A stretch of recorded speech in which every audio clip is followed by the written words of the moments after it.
안에 있는 자, 그리스도 예수 안에 있는 자라는 말씀으로 하나님 말씀 증거하도록 하겠습니다. 우리가 지난주 이제 7장까지 전반부를 마무리를 하고 이제 8장으로 접어드는 가운데 있습니다. 전반부 마무리 가운데 가장 중요했던 요소는 하나님께서 우리를 끝까지 포기하지 않는 그 은혜로 부르시는 그 모습 속에 있다라는 겁니다. 그래서 우리가 이게 신학적으로 예수님이 우리를 위해서 십자가에 못 박혀 죽으시고 이런 부분들이 그냥 지식적으로 이해되는 것이 아니라 진짜 하나님이 나를 사랑하셔서 끝까지 나를 포기하지 않고 계시는구나. 그래서 나를 붙드시는 그 손을 놓지 않으시는구나. 그것을 우리가 믿고 깨달아지지 않았다면 앞에 전반부를 우리가 잘못 배운 거예요. 그러면 우리는 일단 후반부 이제 8장부터 들어가기 전에 우리가 전제해야 되는 가장 큰 부분은 나의 삶의 요소가 어떠했든지 지금까지의 삶의 요소가 어떠했든지보다 훨씬 더 중요한 것은 지금 이 순간 하나님이 나와 함께 하신다라는 게 훨씬 중요한 거다라는 겁니다. 여러분, 우리가 예수 그리스도의 십자가의 보혈을 의지해서 신앙생활을 한다, 교회를 나온다, 이것은 단순한 문제가 아니에요. 우리는 그냥 교회를 갔다, 교회를 간다. 안 믿는 불신 세계 속에서는 안 믿는 사람들 같은 경우는 그 교회 꼭 그렇게 가야 되냐? 성도들 이 코로나 상황 가운데 교회 그거 꼭 가야 되냐라고 말합니다. 근데 사실은 이것은 아주 근본적으로 중요한 문제예요. 교회를 가야 된다, 가지 말아야 된다라는 부분을 우리가 논의할 수 있는 내용이 자체가 아니에요. 우리가 교회를 간다 안 간다는 아까 장로님 마침 교회 그 기도 시간에 말씀해 주셨듯이 하나님의 명령이냐 아니냐에 대한 부분에 훨씬 더 중요한 포커스가 있습니다. 하나님께서 모이기를 힘쓰라고 했다라는 거예요. 그러면 요즘엔 이런 얘기를 하더라고요. 이제 메타버스 시대인데 요즘에 좀 이제 옛날에 싸이월드 그에서 교회 있었잖아요. 도토리로 그 헌금 내고 기억하시는 분들도 계실 텐데 이제 그게 더 현대화되고 아주 기술이 집약이 돼가지고 이제 조만간 메타버스 교회들이 곳곳 생길 겁니다. 지금 이미 페이스북 이름도 바꿨더라고요. 메타라고. 오큘러스라고 팔거든요. 이렇게 쓰는 거예요. 안경 고글처럼 생겨서 이렇게 쓰면 3D로 이렇게 보입니다. 근데 그 플랫폼이 이런 공간을 만들어요. 그러면 이제 이걸 딱 쓰고 우리 성가대 아바타들이 이렇게 막 생기는 거죠, 여기에. 우리 성도님들도 자기 이름 명찰 달고 누구 아바타, 어떤 아바타는 막 되게 막 멋있을 거예요. 그렇게 해놓고서 저도 목사 아바타 하나 세워놓고 그 공간 안에서 예배드리는 그 시대가 얼마 남지 않았어요. 얼마 남지 않은 정도가 아니라 지금 할 수 있어요. 이미 그걸 할 수 있는 플랫폼은 다 구현이 되어 있습니다. 만들어져 있어요. 근데 과연 그것을 우리가 지금 코로나 때문에 한시적으로 어쩔 수 없는 그 상황 속에서 비대면 예배라고 해서 유튜브로 영상 예배를 드리고 있지만 그것이 우리 예배 가운데 합당한 것으로 정식에 대한 정식적인 부분으로 우리가 그걸 받아들일 수 있느냐에 대한 부분은 전혀 다른 문제라는 겁니다. 우리가 예배 가운데 나온다, 함께 예배한다, 함께 하나님을 만난다라고 하는 것은 단지 그런 여러 가지 기술을 접목해서 좀 더 내가 편할 수 있는 혹은 내가 그냥 설교를 듣기 위한 하나의 장치로서 설교는 얼마든지 들을 수 있죠. 이거 녹음해서 어차피 다 유튜브로 올라갑니다. 그러면 주중에 아무 때나 내가 편한 시간에 내가 시간 날 때 내가 여유 있을 때 그때 틀어놓고 들을 수도 있어요. 그냥 내가 운동하면서 이어폰 끼고 들을 수도 있어요. 트레드밀 위에서 이렇게 열심히 걸으면서 앞에다가 영상기기 펼쳐놓고 오늘 목사님 머리 가르마제가 반대로 했거든요. 알아보신 분 계시나요? 이거 없어요. 이게 한쪽으로만 하면 여기 자꾸 빠진다 그래가지고 무서워서 이거 반대로 했어요. 아우 목사님 오늘 가르마 반대로 했네 막 이러면서 할 분들이 계시단 말이에요. 그러면 그게 과연 무슨 차이가 있을까요? 내가 들었잖아요, 말씀. 목사님 얼굴 봤잖아요. 설교 들었잖아요. 내용도 봤고 찬양도 같이 했다고 합니다. 속으로 트레드밀 위해서 열심히 막 걸으면서 속으로 찬양했어요, 저. 이렇게 생각할 수도 있어요. 근데 물론 그 상황 가운데서 하나님의 긍휼하심이, 하나님의 불쌍히 여기시는 긍휼하심이 그 마음을 양심의 가책과 성령의 인도를 따라서 이끄실 줄을 저는 믿긴 믿습니다. 분명히 하나님께서 그에게도 역사하시는데 잘하였다 충성된 종아가 아니라 돌이켜서 예배의 자리로 오게끔 역사하실 줄 믿습니다. 무슨 얘기냐면 예배라는 것은 하나님의 명령이고 하나님께서 우리에게 베풀어 주시는 잔치예요. 잔치라는 걸 알아야 돼요. 잔치상이라는 것은 뭐가 있는 겁니까? 여기에 생명의 말씀의 양식이 있는 겁니다. 양식이 이렇게 차려져 있어요. 근데 영상으로 딱 해놓고 영상으로 막 제가 좋아하는 오징어 볶음도 이렇게 놔두고 뭐 소고기 잔뜩 구워놓고 이렇게 해놨는데 영상으로 그거를 먹을 수 있어요? 그 함께 참여하는 참여의 의의가 있다는 것은 함께 나누는 거예요. 영적인 참여라는 것이 영상에 의한 이런 가상세계 속에서의 참여를 얘기하는 게 아니라 우리는 육적으로나 영적으로나 말할 때 영적으로나 육적으로나가 모두가 현실의 참여라는 겁니다. 실제적인 참여예요. 이걸 절대 가상세계로 가져갈 수 없어요. 제가 이제 SNS 잘 안 하는데 가끔 기분이 안 좋을 때가 있어요. 저희 가족들한테. 뭐냐면 저희 가족들이 다 캐나다에 계시니까 그 자기들 모여가지고 뭐 이렇게 가끔가다 파티를 하면은 뭐 이 집에서 뭐 만들어 오고 막 이렇게 다 제가 어렸을 때 좋아했던 음식들을 잔뜩 만들어가지고 식구들이 다 같이 모여가지고 밥 먹는 장면을 궁금해할까봐 사진 찍어서 올려주시는데 보면은 하나도 안 궁금하고 짜증만 나요. 자기들끼리 먹지 뭐 이렇게 자랑을 그냥 이렇게 그거 보고 있으면은 저도 가고 싶어요, 안 가고 싶어요? 저도 엄마 보고 싶어요. 저도 엄마 보고 싶어요, 진짜. 저도 거기에서 저거 내가 좋아하는 건데 저희 누나가 이 음식 참 잘하거든요. 저희 누나가 한 음식을 저도 참 먹고 싶어요. 근데 해놓으면 그게 암만 그들의 마음이 사랑이 담겨 있었고 그 마음에 저를 걱정한 마음이고 그걸 가지고 사진을 다 올려놨어도 제가 그 사진으로 봤으니까 함께 참여한 겁니까? 아니라니까요. 함께 참여되지가 않아요. 분명히 그 얼굴들 보니까 반가움도 있고 저렇게 모였구나라는 정보를 아는 거지. 거기에서 나타나는 함께 음식을 나누면서 우리 누나가 이거 진짜 맛있게 만드느라고 고생했겠네. 진짜 맛있네. 우리 사진으로 보면 아버지 어머니가 막 머리가 더 하얘지시고 막 많이 늙으셨어요. 근데 아직도 전화 통화해 보면 목소리는 옛날이랑 똑같으시거든요. 근데 이게 우리가 느껴지지 않는 실제 대화하고 실제 만나고 교감하지 않으면 절대 느껴질 수 없는 요소들이 있어요. 근데 자꾸만 우리는 이 예배를 얼마든지 가상세계에다가 할 수 있다라고 착각해요. 왜 그러냐면 하나님은 실체가 아니게 느끼기 때문에 그래요. 하나님을 우리가 실체화시키지 않아요. 왜냐면 혹시 수시로 하나님을 막 만나가지고 대화하시고 하나님 얼굴 보시는 분 계세요 여기? 그러면 조금 걱정입니다. 우리는 그렇게 하나님을 만나지는 않아요.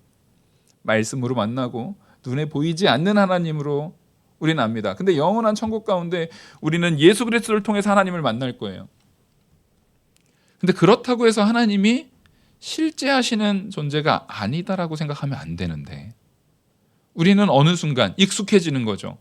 어차피 하나님은 눈에 보이지 않는데 어차피 하나님은 만나서 대화할 수 있는 분이 아닌데 뭐 얼마든지 그렇게 할 수 있지 라고 우리 스스로 마음에 자기 합리화를 시켜버리는 그 시대 속에 그 상황 속에 우리가 놓여지지 않은가. 그리고 그게 너무 자연스러운 시대가 됐고요. 유명한 목사님들이 이제는 이 비대면 예배가 이제 새로운 종교개혁이다라는 형태의 말을 꺼내면서 그게 당연시되는 것처럼 직접적으로 하나님을 만나는 것이 전혀 쓸모없는 짓, 이제는 불필요한 짓인 것처럼 표현하고 있는 시대가 되어버렸습니다. 여러분, 제가 분명히 말씀드리지만 이 코로나 가운데에서도 불편함을 무릅쓰고 마스크를 쓰고 이 자리에 나오셔서, 마스크 쓰고 찬양하면 힘들잖아요. 그렇게 찬양하시면서 그래도 하나님을 만나려고 예배 가운데 임재하시는 성령을 깨닫고 그것을 우리가 믿고 의지하고 나가려고 이 자리에 나와서 예배하시는 우리 성도님들, 하나님께서 큰 은혜를 주십니다.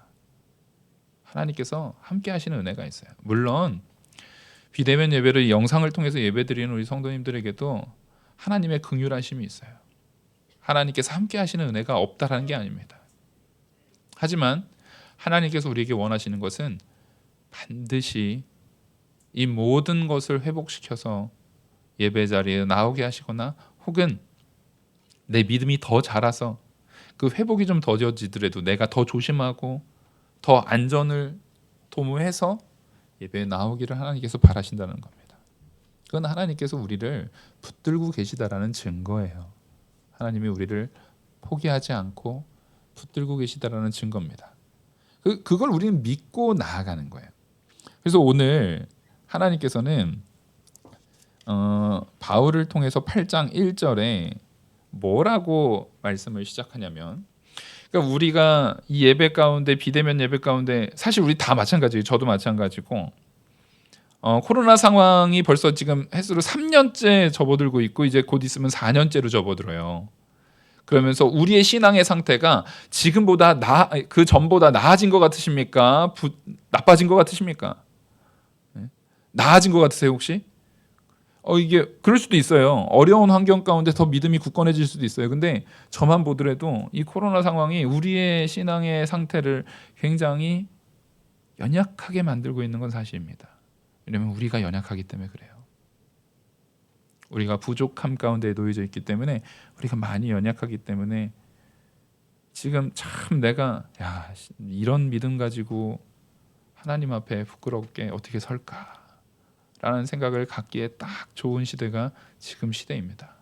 근데 그런 시대를 살아가고 있는, 양심의 성령의 인도를 따라서 가책을 받고 그런 어려움을 누리고 있는 우리 성도들에게 이 8장 1절을 하나님께서 말씀해 주고 계시는 거예요. 우리 같이 한번 읽겠습니다. 8장 1절 시작. 그러므로 이제 그리스도 예수 안에 있는 자에게는 결코 정죄함이 없나니. 아멘. 여러분, 이 선언은 굉장히 복음적인 선언입니다. 예수 그리스도 안에 있는 나에게예요. 예수 그리스도 안에 있는 나, 여러분들이 예수 그리스도 안에 있는 줄 믿습니다. 우리는 예수 그리스도 안에 있으므로 결코 정죄함이 없어요. 이걸 놓치시지 말라는 거예요. 그 전에 내가 어떤 삶을 살았는지에 대한 부분은 중요하지 않다니까요. 물론 이 중요하지 않다라는 게 옛날에 만약에 엉망으로 살았던 거를 그대로 유지해도 된다라는 얘기가 아닌 건 분명합니다. 당연히 회개하고 돌이키고, 혹 그것을 한 번에 고칠 수 없는 부분이라고 한다면 조금씩이라도 더 나아지는 모습으로 내가 힘쓰고 애써야 되는 거예요. 노력을 해야 되는 거예요. 더 나아지려고 정말 영적 투쟁을 해 나가야 돼요. 해 나가는 과정 가운데에도 우리가 내가 100점 맞지 못했으니까 그래도 하나님한테 조금 혼나지 않을까라는 그런 정죄감 가운데 빠지지 말라는 거예요. 하나님은 우리를 시험관으로 바라보시는 것이 아니라 아버지로 우리를 바라보고 계시기 때문에, 그래서 우리에게 너희가 예수 그리스도 안에 있지 않느냐? 내가 너희에게 절대로 정죄하지 않는다. 하나님께서 우리에게 말씀해 주시고 계시는 겁니다. 이 정죄하지 않는다라고 할 때, 그러면 우리가 정죄받지 않으려면 그래도 예수 그리스도 안에는 내가 열심히 들어가야지. 내가 예수 그리스도 안에 열심히 들어가야지라고 결심할 수 있어요. 그게 또 의의가 될 수 있어요. 하나님, 그래도 제가 예수 그리스도 안에는 열심히 왔잖아요. 그러니까 내가 정죄 안 받는 거죠? 라고 말하면 땡입니다. 땡이에요. 그 예수 그리스도를 누가 보내주셨는데요? 하나님께서 성부 하나님의 영원하신 계획 속에서 성자 예수 그리스도의 십자가의 보혈이라는 구원의 성취를 통해 성령 하나님의 구원을 우리에게 도저히 예수 그리스도가 십자가에 못 박혀 죽으셨어도 그것을 믿을 수 없는, 그것을 깨달을 수도 없는, 그것을 알 수도 없는 우리에게 적용하시는 성령의 역사. 그래서 성부 하나님, 성자 예수님, 성령 하나님의 공동의 사역으로 우리는 구원에 이르는 거예요. 우리는 이걸 믿는 겁니다. 그래서 우리에게 정죄함이 없다라는 근거는 성부, 성자, 성령 하나님의 사역이 결코 실패하시지 않으셨기 때문에, 하나님의 그 근거에서 정죄함이 없는 거예요. 나에게 근거했으면 우린 다 정죄받을 사람들이죠. 스스로도 정죄감이 들잖아요. 스스로도 부족함이 느껴지잖아요. 혹은 이게 반대로 되어져서 남을 막 정죄하잖아요. 이게 오히려 악하게 작용돼서 나는 그래도 이렇게 했는데 쟤는 저렇게 해 하면서 정죄감을 갖잖아요. 그 둘 다 옳지 않은 겁니다. 하나님께서 정죄하지 않는 성도를 사람이 무엇이 간데 정죄합니까? 그거는 아주 스스로, 여러분, 내가 스스로를 정죄하지 않는 것도 중요한데 내가 남을 정죄하지 않는 게 왜 굉장히 중요한 거냐면, 이건 자신을 정죄하지 않는 것뿐만 아니라 남을 정죄하지 않는 게 굉장히 중요한 이유가 뭐냐면, 그 정죄하는 순간 스스로가 누구의 권한을 탈취하려고 하는 거예요? 하나님의 고유 권한을 탈취하려고 하는 거예요. 그게 딱 아담이 하나님처럼 되려고 선악을 알게 하는 나무의 실과를 먹은 죄와 같은 죄고, 어거스틴이 자기 배나무 서리 사건의 예화를 가지고 얘기했을 때 내가 하나님처럼 되고 싶어서 하나님의 법으로도 그 밑에 내가 놓여지지 않고 하나님의 법도 초월하는 존재로서 자기가 있고 싶어서 그 배나무 서리를 했다라는 것을 고백하는 것처럼, 우리도 똑같이 남을 정죄하는 그 순간에 내 스스로가 누구처럼 되고자 하는 겁니까? 하나님처럼 되고자 하는 거예요. 지금 그 마음, 여기에 결코 정죄함이 없나니라는 말은 그 마음도 버리라는 거예요. 내 스스로 하나님처럼 되고자 하는 마음도 버려야 되고, 또 스스로 의기소침해지고 비참함에 놓여져서 내가 죽으면 어떻게 하지? 내가 이 죄 때문에 비참한 자리에 놓여지면 어떻게 하지? 둘 다 안 된다는 거예요. 그러니까 우리는 하나님의 말씀 앞에, 이 말씀 앞에 참된 그리스도인이라면 더 이상 죄와 싸우지 않아도 된다는 얘기예요? 아니요, 그것도 아니에요. 그런 율법주의에 빠지는 것도 옳지 않아요. 우리는 죄와 싸워야 됩니다. 그렇다고 해서 우리는 이제 지나친 관대함, 내가 죄를 지어도 어쩔 수 없지, 나는 열심히 살려고 하지만 죄인이니까 난 또 죄를 지을 거야 라는 스스로의 관대함에 빠져서도 안 돼요. 우리는 그 중간, 정말 내 안에 성령이 계심을 통해서 내 죄의 부패성과 성령의 인도하심, 그 중간에서 여전히 내가 죄 앞에 놓여져 있는 자이지만, 그러니까 이게 지금 굉장히 어려운 표현입니다. 왜냐하면 내 내면을 이야기하는 거잖아요. 내 머릿속, 내 내면 속에서 일어나고 있는 일들을 규정하는 거기 때문에 어려워요. 그래서 내가 분명히 죄를 원하지 않고 하나님의 은혜를 원하고 하나님의 이끄심을 원하고 하나님 말씀에 순종하기를 원하는 바울이 말했던 것처럼, 내가 원하는 것은 선을 원하지만 내가 뭐를 행한다고요? 악을 행한다라는 그 마음의 영적인 투쟁에 대한 부분을 우리는 잘 간직하고 있어야 되는 거예요. 그게 내 본질이니까. 그게 나라는 사람이에요. 그리고 그 나라는 사람이 그전에는 이런 상태에 놓일 수가 없었어요. 왜냐하면 예수 그리스도의 십자가의 보혈이라는 은혜 안에 있지 않았기 때문에. 근데 그것을 이제 하나님의 은혜로, 성령의 인도로 가능해진 것. 그래서 우리가 결코 정죄함이 없나니라고 그 상태에 놓여져 있을 수 있는 것은 예수 그리스도의 은혜입니다. 그리고 예수님께서 우리에게 보내주신 성령의 인도를 따라 그게 가능해지는 거예요. 우린 그걸 믿는 자들입니다. 그래서 이 8장은 우리에게 무슨 법을 제시해 주냐면 이젠 너희가 생명의 성령의 법에 놓여져 있다라는 거예요. 2절 보시면 이는 그리스도 예수 안에 있는, 여기서 되게 중요한 것은 생명의 성령의 법이 그리스도 예수 안에 있는 거라는 겁니다. 여러분, 예수님을 빼고는 아무것도 설명할 수가 없어요. 하나님께서 우리에게 구주로, 우리를 구원하시는 구원자로 보내주신 이는 예수 그리스도 외에 다른 이름이 있습니까? 없습니까? 다른 이름이 없어요. 그래서 우리는 WCC라든가 종교다원주의자들을 절대 인정할 수가 없는 거예요. 멀어가나 정상만 올라가면 된다라고 말하는 표현은 아주 반기독교적인 폐역한 말입니다. 그렇죠. 육신적으로 산에 올라갈 때야 산 꼭대기가 있고 여러 루트가 있을 수 있겠죠. 여러 길들이 있을 거예요. 네. 하지만 그것은 어디까지나 세상적 가치고요. 이 세상을 창조하신 건 하나님이고 그 창조주에게 죄를 지은 건 우리 인간들이에요. 근데 그 하나님 앞에 인간들이 영원한 영생 가운데 다시 살아갈 수 있는, 다시 생명을 얻을 수 있는 유일한 방법은 누가 용서해 주셔야 되는 거예요? 하나님이 용서해 주셔야 되는 거예요. 우리가 그 값을 치러야 돼요. 근데 우리는 피조물이기 때문에 우리가 그 값을 치르는 게 영원한 지옥이에요. 그러니까 우리가 값을 내가 그 값 치르죠 뭐. 여러분, 그런 말 하시면 큰일 나요. 우리가 값 치른다고 하는 것은 영원하신 창조주 하나님 앞에 지은 죄를 피조물인 우리로 값을 치를 수 있어요? 없어요. 그래서 우리에게 지옥 형벌이라는 것은 필연적인 겁니다. 너무나 당연한 거예요.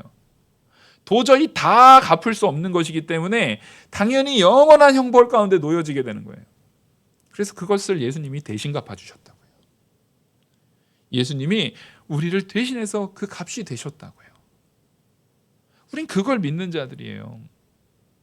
그래서 예수 그리스도 안에 있지 않으면 우리는 무가치한 자들이에요. 예수 그리스도 안에 있지 않으면 우리는 무의미한 자들이에요. 그래서 예수님을 빼고 설명하는 성령은 의미가 있습니까? 없습니까? 없어요. 예수님을 빼고 설명하는 성부 하나님은 의미가 있어요? 없어요? 없어요. 우리는 절대 만나지 못할 뿐이에요. 예수님이 아니었으면 절대 화목되지 않으셨을 분이 성부 하나님이에요. 예수님을 통하지 않고서는 절대 내 안에 보혜사 성령으로 내주하지 않으셨을 분이 성령 하나님이시라고요. 그러니까 우리는 예수 안에서 여러분, 생명의 성령의 법은 꼭 줄쳐놓으십시오. 생명의 성령의 법이 우리 안에서 작용하기 시작하는 거예요. 예수 안에서. 근데 그 전에는 무슨 법이 있었대요? 죄와 사망의 법에서 너를 해방하였습니다. 우리가 해방이라는 것은 좋은 곳에 있었다가 나온 걸 해방이라고 표현합니까?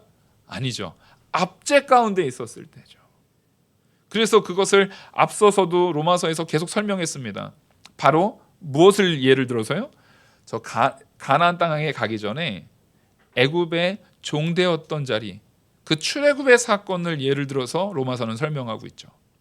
거기에서 네가 애굽의 종되었던 자리에 있었던 너를 하나님께서 건져주신 예배의 자리로, 생명의 자리로 건져주신 그 사건을 가지고 말합니다. 맞아요. 우리는 죄와 사망의 법, 바로 죄의 싹은 사망입니다. 죄의 결과는 결국 사망으로 갈 수밖에 없어요. 우리는 다 죄인이잖아요. 그 결과로 사망으로 갈 수밖에 없었던, 그리고 사망으로 끌어가는데 우리를 그 사망에 대한 정죄감으로써 우리를 계속 공격하고 정죄감으로 공격했던 그 마귀들, 그 마귀의 노예된 종된 자리에 놓여졌던 우리를 하나님께서 어떻게 하시는 겁니까? 예수 그리스도의 은혜 안에서 생명의 성령의 법으로. 여기서 중요한 건 예수님께서 우리를 생명으로 이끄신 건 알겠어요. 근데 성령의 법은 왜 필요하냐는 거예요. 성령의 법은 왜 필요할까요? 성령이 없으면 안 돼요. 그래서 이 부분을 설명하기 위해서는 그 뒤에 이제 3절부터 보시면 율법이 육신으로 말미암아 연약하여 할 수 없는 그것을 하나님은 하시나니 곧 죄로 말미암아 자기 아들을 죄 있는 육신의 모양으로 보내어 육신의 죄를 정하사 육신을 따르지 않고 그 영을 따라 행하는 우리에게 율법의 요구가 이루어지게 하려 하심이니라. 여기까지가 제가 방금 앞에서 설명했던 누구의 사역입니까? 성부 하나님의 계획하심과 우리에게 성자 예수 그리스도를 보내주신 사역이죠. 근데 5절 육신을 따르는 자는 육신의 일을, 그래서 예수 그리스도가 그것을 온전히 순종해서 이제 예수 그리스도 안에 우리가 있게 된 거예요. 근데 그것이 나에게 적용되는 사역을 5절부터 말하고 있는 거예요. 그게 바로 성령의 사역입니다. 그래서 우리 안에서 역사하는 법이 생명의 성령의 법인 이유예요. 그래서 5절부터 보시면 육신을 따르는 자는 육신의 일을, 영을 따르는 자는 영의 일을 생각하나니. 자, 여기서 생각이라는 단어를 좀 줄을 쳐놓으세요. 생각이라는 단어가 굉장히 중요합니다. 여러분, 우리는 그냥 사는 것 같지만 우리는 이제 앞서서 예수 그리스도의 십자가의 보혈을 통해서 우리의 신분이 바뀌었다라는 것을 배웠어요. 우린 더 이상 정죄함이 없어요. 왜 정죄함이 없냐면 예수 그리스도가 모든 것을 값을 치렀을 뿐만 아니라 이제 우리가 죄의 노예의 신분에서 예수 그리스도의 은혜로 하나님의 자녀의 신분으로 옮겨졌다고요. 그래서 더 이상 정죄되지 않아요. 이 부분을, 이 정죄함이 더 이상 우리는 더 이상 그 죄의식 가운데 법정적 의미에서, 그러니까 판사에게 끌려가가지고 너 법적으로 너는 실형이야 땅땅땅 그렇게 때려지는 그 자리로 가지 않는다라는 거예요. 이젠 그런 자리에 가지 않아요. 탕자가 아버지에게 돌아왔어요. 그러면 당시의 기준으로, 당시의 당시의 사회 문화적 기준으로 보면 탕자가 돌아왔을 때 탕자 어떻게 해야 됩니까? 탕자가 돌아왔는데 이게 되게 모순적인 건데요. 탕자의 비유를 우리가 너무 잘 모르는 부분이 있어요. 그 탕자가 범했던 범죄를 떠올려 보세요. 탕자가 범했던 범죄가 뭡니까? 아버지한테 유산을 받아갔잖아요. 그러면서 나가서 탕진하고 돌아왔잖아요. 근데 아버지한테 유산을 요구했다는 것 자체가, 자, 유산은 부모가 어떻게 됐을 때 받는 겁니까? 죽었을 때 받는 거죠. 그러니까 아버지한테 유산을 요구했다는 것 자체가 아버지의 뭘 요구한 거예요? 좀 그만 좀 죽어요. 언제 죽을 거야? 빨리 죽어야 내가 그 돈 받고 할 거 아니야? 지금 이런 패역한 짓을 한 거예요, 여러분. 그러면 당시 유대 사회의 문화 가운데 이런 내용이 있는 자녀들은 어떻게 했을까요? 돌로 쳐서 죽였습니다. 네. 그러니까 지금 탕자는 그 가진 생각 자체가 돌에 맞아 죽을 범죄예요. 그것을 표현하기까지 한 거예요. 실행하기까지 한 거예요.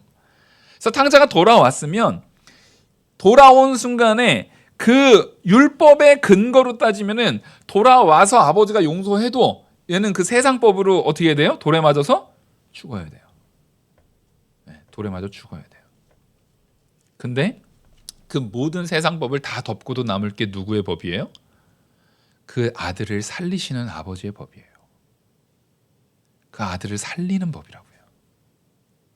우리는 이걸 깨달아야 되는 거예요. 그래서 우리가 생각을 더 이상 육신의 생각 가운데 놓여져 있는 것이 아니라 영의 생각 가운데 놓여져 있어야 된다는 것은 우리의 생각부터, 내가 지금 아버지가 죽어서라도 그 돈을 받고 싶어하는 그 생각이 나를 주장해요. 우리가 죄를 짓는데 갑자기 아무 생각 없다가 지나가다가 갑자기 누군가를 푹 이렇게 죽이진 않아요. 아무 생각 없다가 갑자기 누군가가 확 미워지거나 그러진 않아요. 우리 마음속에 경험과 생각들이 쌓여 있는 거예요. 그래서 우리는 반드시 내 마음을 다스려야 됩니다. 내 마음의 생각을 우리가 다스려야 돼요. 마음의 생각 가운데 악한 것이 오면 잠시 걔가 앉을 수는 있어도 빨리 쫓아내셔야 되는 거예요. 그때마다 하나님 앞에 우리는 철저하게 회개를 해야 되는 거예요. 마음의 생각을 여러분들이 잘 컨트롤하셔야 돼요. 근데 그 마음의 생각을 컨트롤하는 것이, 제가 묻겠습니다. 나로 가능하냔 말이에요. 나로 가능하느냐는 말이에요. 이게 내가 그게 가능한 사람이란 말이에요. 그게 안 되더라는 거예요. 우리가 그게 잘 되지가 않아요. 이 마음의 생각이라는 것이 우리 마음대로 그렇게 되지가 않아요. 성령이 죄로부터 우리를 해방시켜 주셨지만, 그래서 그리스도인에게는 더 이상 정죄함이 없지만, 없음에도 불구하고 여전히 내 안에 그 죄악된 요소들이 계속 있잖아요. 당연히 우리는 더 이상 구원의 방편으로서 율법에 얽매일 필요 없습니다. 율법은 더 이상 우리의 구원의 방편이 되지 않아요.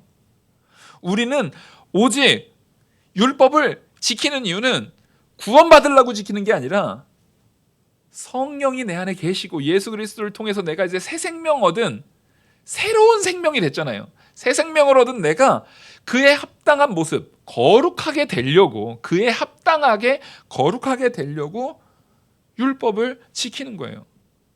여러분, 하다못해 제가 요즘에, 저는 SNS를 안 해요. 그러면 시간을 너무 많이 뺏기니까. 근데 요즘에 막 제 이해가 안 되는 게, 가끔 저도 이제 뉴스를 봐야 되니까 인터넷 포털에서 뉴스를 보거든요. 근데 뉴스에서 어떤 연예인들이 그 자기 일상을 올려놓은 SNS를 그대로 사진 갖다 놓고 그대로 퍼와가지고 그걸 뉴스로 하더라고요. 저는 이게 이해를 할 수가 없어요. 왜 그게 뉴스가 되죠? 왜 그걸 뉴스로 하는지 도대체 그 마음을 이해를 할 수가 없어요. 근데 그런 시대가 돼버린 것 같아요, 요즘에는. 근데 그걸 얼핏 보면 이 SNS에다가 이 연예인들이 자기를 한껏 꾸미고 올립니까? 엉망으로 하고 올립니까? 네? 아주 비현실적으로 한껏 꾸미고 도저히 자기가 아닐 정도로, 남자 연예인이건 여자 연예인이건 올릴 때 보면은 저 사람이 진짜 저렇게 생겼나 싶을 정도로 막 고치잖아요. 거의 성형을 해가지고 올리잖아요. 이 영상 작업, 포토샵 같은 걸로. 네? 자, 이것만 보더라도 그들이 최소한 자기 삶에 대한 부분을 올릴 때에도 누가 시키지 않아도 어떻게 해요? 그것을 교정하고 더 아름답게 보이고 더 훌륭하게 보이고 더 멋지게 보이려고 열심히 노력을 합니다.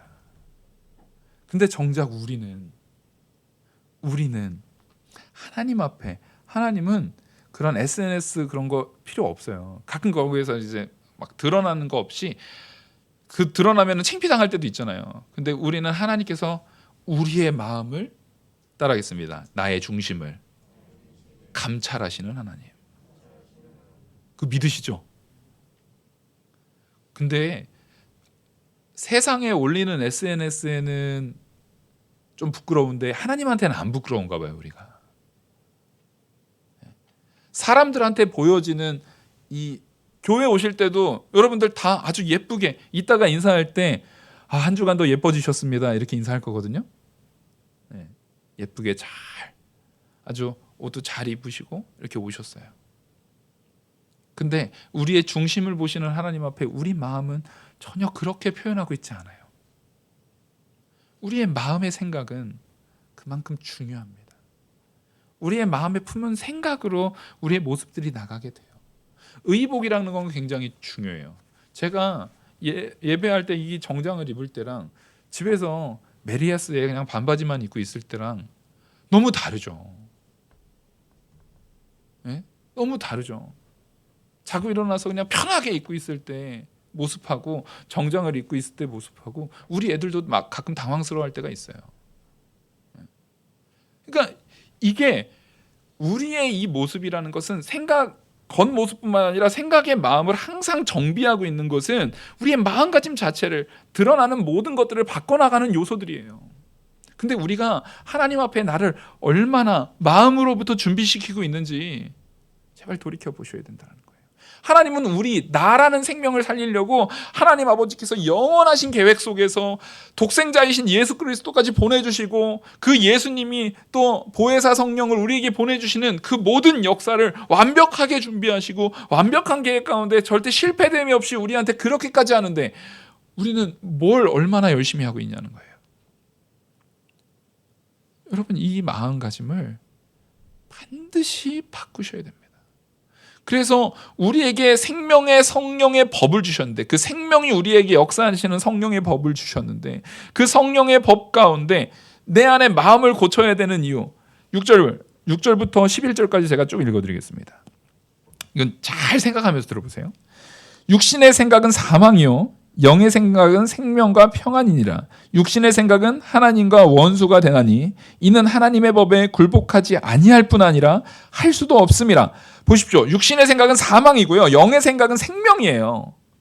그러니까 우리 안에서 생각하는 것 중에 육신의 생각은 우리가 생각하는 나를 생각하는 육신적인 생각들은 우리를 다 뭘로 이끕니까? 사망으로 이끕니다. 근데 영의 생각이 뭘까요? 내 안에 성령께서 이끄시는 생각들이에요. 성령께서 예수 그리스도를 향해서 믿음을 써야 되는 생각들, 말씀을 깨닫게 하시는 생각들, 이 모든 생각들을 말해요. 그래서 우리는 성령의 역사 없이는 말씀의 한 톨도 깨달을 수 없습니다. 말씀의 한 영역도 절대 이해할 수 없어요. 그래서 성령의 생각으로 우리를 이끄셔서 우리를 생명으로 이끄신단 말이에요. 그래서 7절 육신의 생각은 하나님과 원수되나니 이는 하나님의 법에 굴복하지 아니할 뿐 아니라 할 수도 없음이라. 육신의 생각은 당연히 죄된 생각으로 이끌어 가니까 하나님과 원수가 되죠. 8절 육신에 있는 자들은 하나님을 기쁘시게 할 수 없느니라. 여러분 우리가 육신의 생각을 가지고는요 도저히 하나님을 기쁘시게 할 수 없습니다. 근데 하나님 성부 성자 성령 하나님의 구원의 사역을 통해서 우리는 이제 새 생명이 됐잖아요. 하나님께서 우리를 기뻐 받으신대요. 예수 그리스도의 십자가의 보혈을 통해서 우리를 기뻐하시는 자가 된 거예요. 그래서 우리에게 정죄하지 않는다라고 말하는데 육신의 생각 가지고는요 정죄받지 않을 수가 없는 상태가 되는 거예요.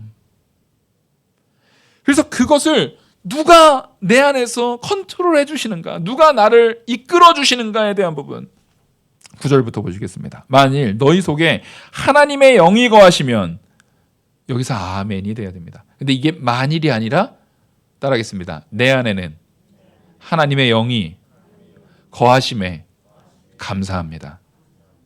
여러분 이걸 믿으셔야 돼요. 그 영이 거하세요.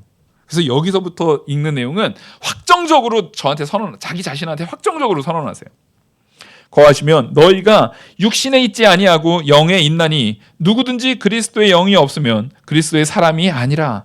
여러분 우리에게는 그리스도의 영이신 성령이 계신 줄 믿으시기 바랍니다.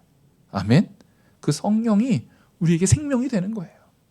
그 성령이 우리에게 생명된 생각으로 이끄는 거예요. 그 성령으로 우리는 붙들려서 생명으로 살아가게 되는 거예요. 10절 또 그리스도께서 너희 안에 계시면 몸은 죄로 말미암아 죽은 것이나 영은 의로 말미암아 살아있는 것이니라.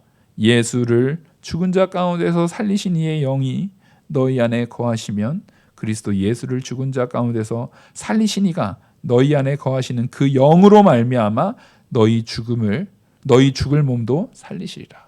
여러분 보십시오. 우리의 부활도, 우리의 영생도, 우리의 생명도 우리 안에 계시는 누가 살리십니까? 성령이, 예수 그리스도를 살리신 그 하나님의 영이신 성령 하나님께서 우리를 살리시는 줄 믿습니다. 여러분 여기에 실패가 있을까요? 지금 방금 제가 왜 쭉 읽었냐면 결국에는 성경 안에서 우리가 깨달아야 돼요. 이 성경의 내용을 쭉 볼 때 정확하게 뭘 말하고 있는 겁니까? 성령의 주권적인 사역임을 말하고 있는 거예요. 거기에 우리의 요소는 없어요. 성령께서 우리를 이끄셔서 주권적으로 역사하시는 사역이라는 거예요. 그 사역에, 그 은혜에, 그 역사에 감사함으로 내가 좀 죄를 지은 거, 여러분 그것 때문에 두려워하지 마십시오. 여러분들이 그동안에 죄 짓고 살았던 거 그것 때문에 두려워하지 마십시오. 부족했어요. 여러분 맞아요. 우리 코로나 기간 동안에도 부족했고요. 그 전에 혹 주님을 알지 못할 때 우리 더 비참한 생활 가운데 놓여져 있었을 거예요. 괜찮습니다. 지금 그리스도 안에서 내 안에 성령이 계시다면요, 그 성령이 우리 안에서 이끄시면서 우리를 놓치지 않으시고 포기하지 않으시고 언제나 붙드실 줄 믿는 저와 우리 영화교회 모든 성도님이 되기를 간절히 소망합니다. 기도하시겠습니다. 은혜와 사랑이 많으신 하나님 아버지, 성령의 인도를 따라 생명의 성령의 법으로 우리는 그리스도 안에서 결코 정죄받지 않는 자들로 세워진 것을 감사합니다. 이 모든 은혜가 하나님의 은혜고 하나님의 역사임을 입술로 고백하오니 아버지 하나님, 우리를 이끄시는 그 이끄심 가운데 놓치지 않으시는 하나님께서 우리를 거룩한 자로 삶의 순종의 자리까지도 나오는 길까지 잘 인도하여 주시옵소서. 그래서 우리가 어제보다는 나은 오늘로, 오늘보다는 나은 내일로 점점 더 하나님의 자녀에 합당한 자들로 변모되게 이끌어 주시옵소서. 이 모든 말씀 살아계신 우리 주 예수 그리스도 이름으로 기도 올리옵나이다. 아멘. 찬송가